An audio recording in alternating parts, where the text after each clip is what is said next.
Today we're going to find out if a $100 microphone can be recommended as your main microphone.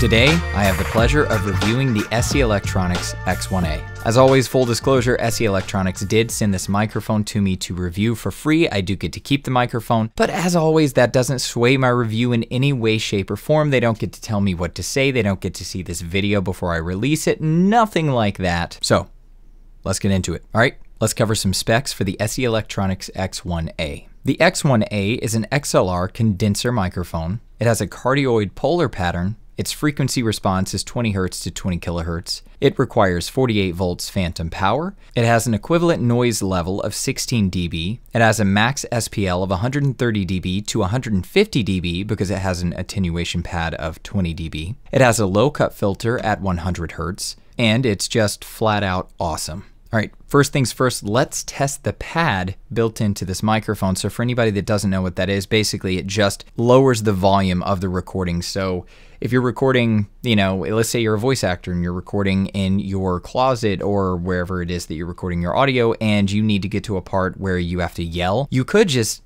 knock the pad on this microphone over and yell and then turn it back on and keep talking, and basically it would duck the volume for the yelling and then bring it back to where it was before you had to yell. So you could use it in that way. There's a few other ways that you could use it too, but let's go ahead and test it and see what this sounds like. Now, I'm going to be bringing the volume back up, obviously, so don't blow your speakers when I hit the pad and then bring it back. So let's give it a go.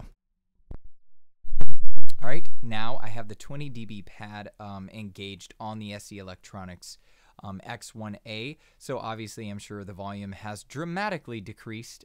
So I'm about to turn it back up. So again, don't kill yourself with, how loud you make it. All right, and here we are with the pad turned off. Now, this is a $100 microphone, and you not only get the pad option, which is awesome, but you get a high-pass filter option. Now, with this one, if you're not wearing high-end headphones or listening through high-end studio monitors or something like that, you're probably not gonna hear this at all. And even if you do have high-end monitors or headphones, you still may not hear this. You have to have pretty good ear training to pick this up. But it is a 100 Hertz low-cut filter. So you might be able to hear it because it is, instead of it being like a 60 or an 80, it is 100. So let's see what that sounds like. So here we go. All right, now the low-cut filter is turned on. It's 100 Hertz. That's what it's cutting out at the bottom end of the frequency spectrum. It's cutting out 100 Hertz. So let's see if you can even tell. Maybe you're not gonna be able to tell. Maybe you can. I'm gonna go ahead and flip it back to its normal. Okay. And now it's back off. So there is no 100 Hertz cut going on right now. So now it's back to normal. I don't know if you could be able to hear it or not. So anyway, those are nice little things to have on a $100 microphone. I mean, normally it's a $100 microphone. You just get a fixed polar pattern. You get everything's fixed. There's nothing else you can do to it. But SE Electronics, freaking amazing company, $100, and you get two of these features. It's pretty awesome. Okay, and now the plosive test of the SE Electronics X1A. Peter Piper popped his peas, resulting in plosives. All right, and now let's test the proximity effect of the X1A. All right, now I'm a good few feet away from the SE Electronics X1A. I'm not really quite sure how far away I am, but it's a good few feet. All right, now I'm like 3 feet away from the SE Electronics X1A. All right, and now I'm like a foot away from the SE Electronics X1A. And now I'm about 6 inches away from the SE Electronics X1A. All right, and now I'm right up on the SE Electronics X1A. I'm really curious to see if it got super, super boomy the closer I got to it with the proximity effect. So yeah, that is the proximity effect of the X1A. All right, and as always, this is the X1A boomed, much like you would do with a shotgun microphone. This microphone was definitely not created to be boomed like a shotgun microphone, obviously. But for anyone that's curious, for whatever reason, this is what the X1A sounds like, boomed out of frame. Best part of the video. Matter of fact, a lot of people are gonna hate this. I know. You came here to watch me unscrew this, and now you're like, what's the point of the video now, James? Idiot. All right, let's test out the polar pattern of the X1A. It has a standard cardioid polar pattern, so sorry about the microphone handling noise. That's just going to be part of it, but let's see what that sounds like. So I'm speaking into the front of the X1A, and now I'm moving to the side of the X1A, where the audio is probably starting to sound really good right about now. And then if you get to the back of the X1A, this is the secret to this microphone. It sounds really, really good from back here. And then as you get to the other side of the X1A, things might get a little spicy here because this side of the X1A actually does a little bit different than the other side. And then when you get back around to the front of the X1A, you're probably a little disappointed that the audio sounds really good. Alright, so this is what the SE Electronics X1A sounds like in an untreated space. Obviously, you wouldn't want to record in a space like this, but this is what this microphone sounds like in an untreated space. And as always, I'm not that far away from the microphone. I'm like almost a fist away from the microphone. It's just the lens, you know, it's just a really, really wide angle lens, makes me look a little further away from the mic than I am. But now let's go up into my completely acoustically treated closet and see what this microphone sounds like in there. And as always, a little clap test to let you hear the difference between an untreated space and a treated space. So here we go.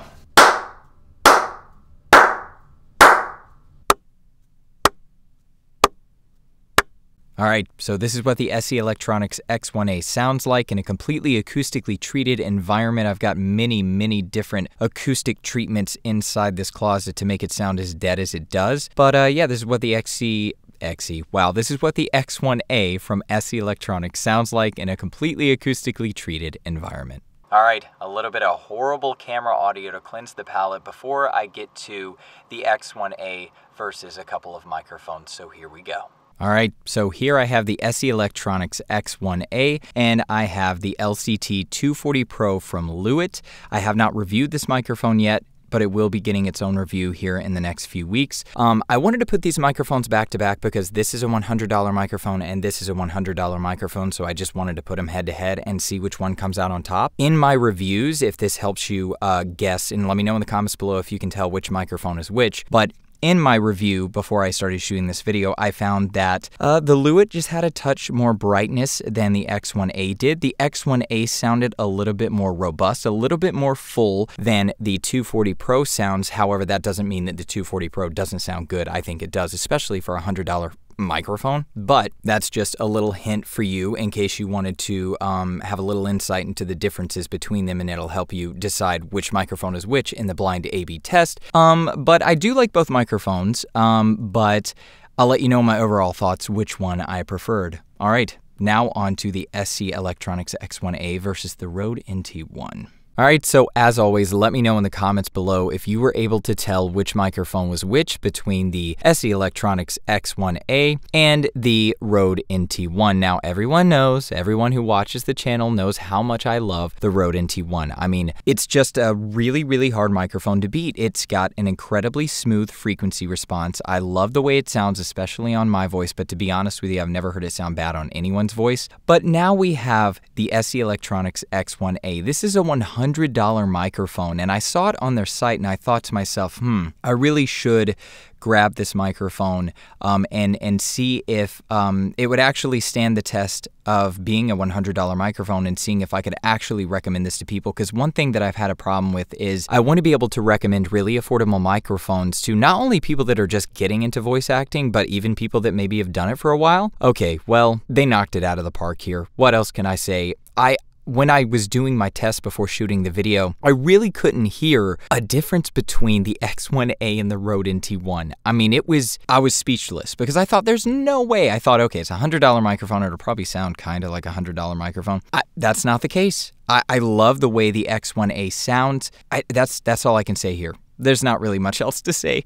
I will be recommending the X1A to everyone now as not only a starter microphone, but a forever microphone. I mean, as I always say, the only reason you couldn't get away with using a $100 microphone like the X1A, or even a $250 microphone like the Rode NT1 5th Gen, or even the Rode NT1 Signature Series that's only $150, the reason you couldn't get away with using those microphones for the rest of your life is simply because the names that other microphones hold, that's it. It has nothing to do with the sound, and that's what's so frustrating, is because if you sent audio to your agent or to a casting director or whatever, and you didn't tell them what microphone you were on, they would be in love with either one of these microphones. They'd be like, oh, it sounds amazing. As long as your space is properly acoustically treated, you have good microphone technique. They would have no idea that it was a $100 microphone. But because you've got names like the TLM 103 Neumann and the Neumann U87 and the Sennheiser 416, those microphones are just legendary microphones. They carry big names. And because of that, you know, people just have it in their head,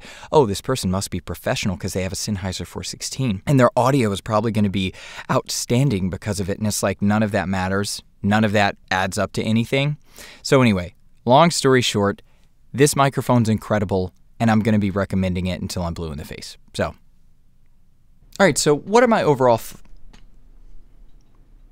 Okay, yes, I'm wearing different clothes. On my shoot day, I totally forgot to shoot the end of this video. Don't know how that happened, but here I am to finish this video out now. So what are my overall thoughts about the SE Electronics X1A? Well, you know, my overall thoughts are probably pretty obvious because of when I was in the booth comparing it to other microphones. I will be recommending this microphone to everyone. I think it sounds incredible. Like I said, it's a $100 microphone, and it gives you two features, the pad feature and then the low cut feature. And again, $100 and you're getting these features.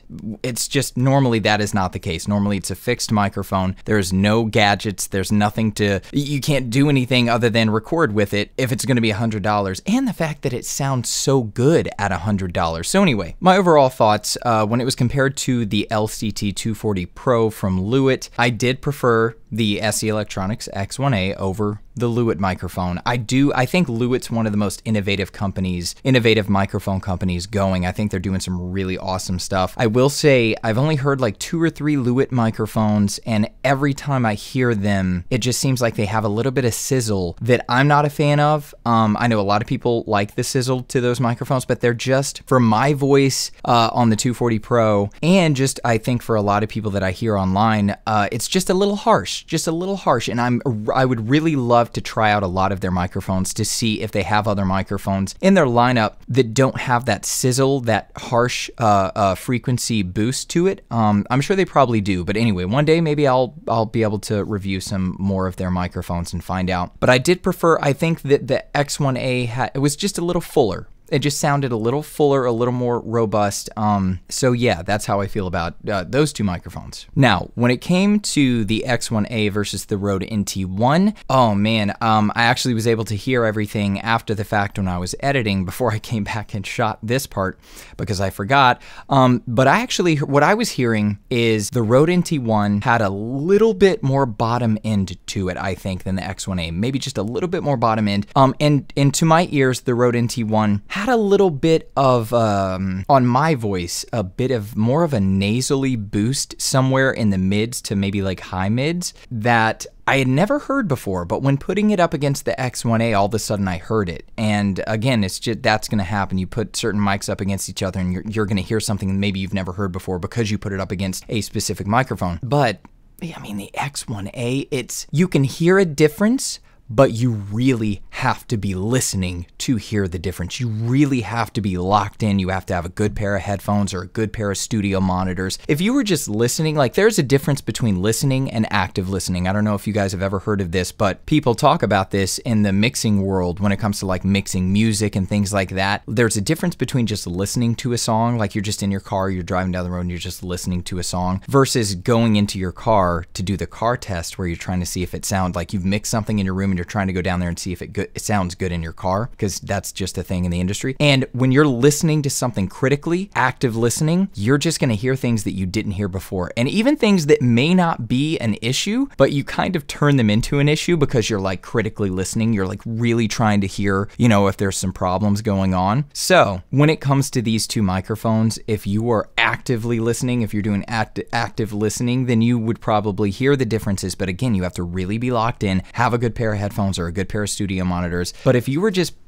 listening and not active listening, you probably wouldn't tell a difference between these mics, which is insane because, again, $100 microphone. So yeah, I'm definitely going to be recommending the X1A to literally everyone. SE Electronics is an amazing company. You know, $100 microphone with the 2 features that it gives you and the fact that it just sounds amazing. It's awesome. Now, who do I recommend this microphone to? Do I recommend this microphone to voice actors? Do I recommend this microphone to content creators? This is an easy one. I recommend this microphone to everyone. If you're a content creator making YouTube videos, podcasting, if you're a voice actor, if you're a musician, literally everyone would get good use out of this microphone. It's amazing, very, very affordable. So yeah, not much else to say. So when it comes to the SE Electronics X1A, well, you know what they say.